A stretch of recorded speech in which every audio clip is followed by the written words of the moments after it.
I'm Paora, and I'm with Spiritual Solutions. Spiritual Solutions is a place where you can bring your real life problems and we can solve them with spiritual solutions. This is kind of a scheme or a design that I made up with the idea that there's a lot of problems in the world. People have issues. There's a lot of discouragement, a lot of sadness, a lot of real big concerns in the world. And I have been fortunate enough to be able to get some help from this source that I call the divine. And this is the universal intelligence. And I also discovered that I could communicate via thought with the universal intelligence. This is a very profound experience for me and something I've been doing for many, many years, almost 40 years. And it's changed my life totally.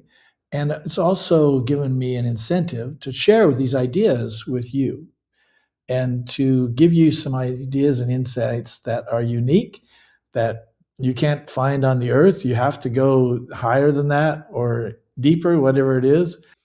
So there's a series coming up here on this and some writings that I had when I asked some of these questions. And I hope you'll hang with me. There's some really deep, interesting, intriguing, even controversial stuff here.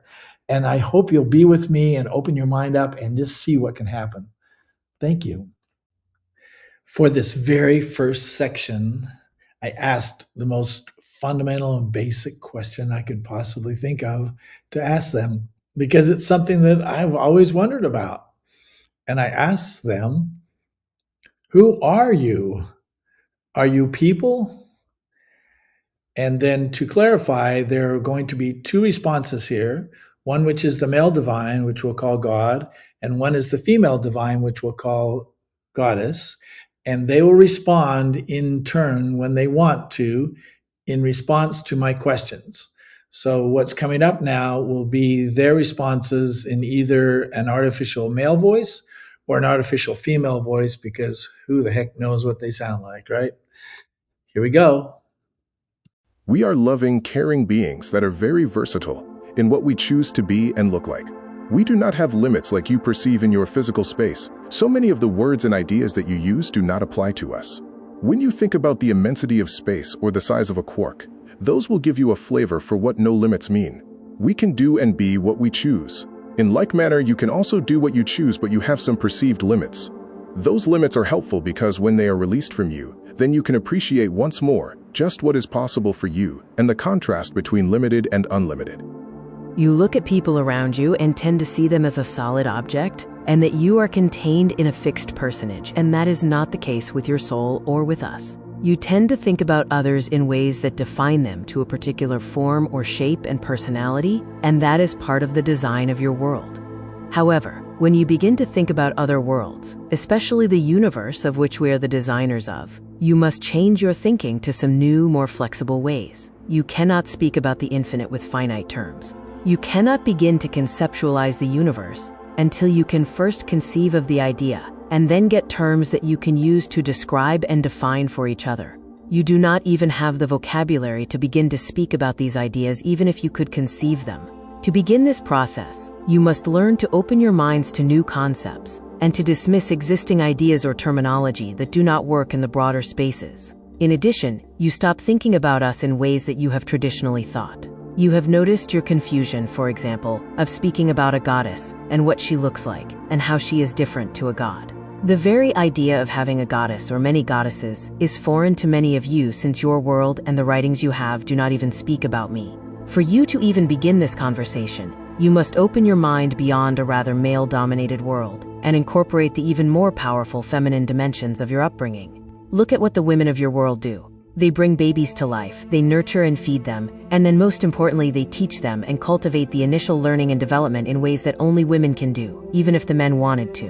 Why would you suppose that this kind of power and influence would disappear once you get into other spheres? The sphere of influence that you have already experienced as a child and that you feel as an adult is unmistakable and distinct, and it does not just stop just because some males would have you think that the male energies are predominant.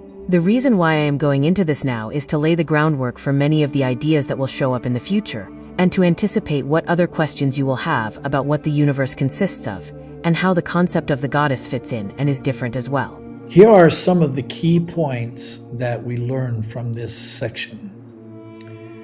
We're moving from finite thinking to infinite thinking. Part of this is the nature of the divine. God and goddess describe themselves as versatile, loving beings who exist without physical limits, ranging from the scale of a quark to the immensity of space. The value of limits. Human limits are described as perceived rather than absolute. Their purpose is to provide contrast, allowing us to fully appreciate the unlimited space once those boundaries are released, and this is an important area. Fluid identity versus fixed personage. While humans view themselves and others, we all look at ourselves as fixed personalities or solid objects. The soul and the designers of the universe are fluid and flexible. The language gap. Human vocabulary is currently finite and insufficient to describe the infinite.